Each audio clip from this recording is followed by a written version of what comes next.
ไหมลองเบียดตัวดิ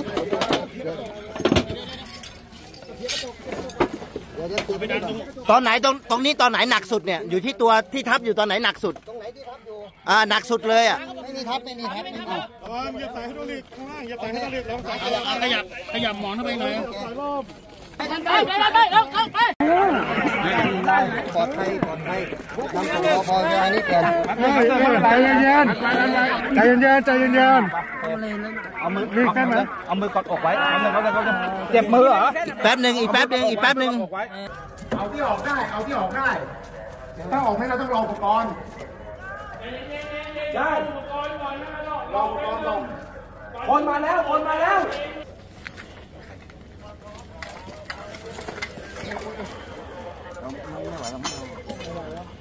มันเจ็บ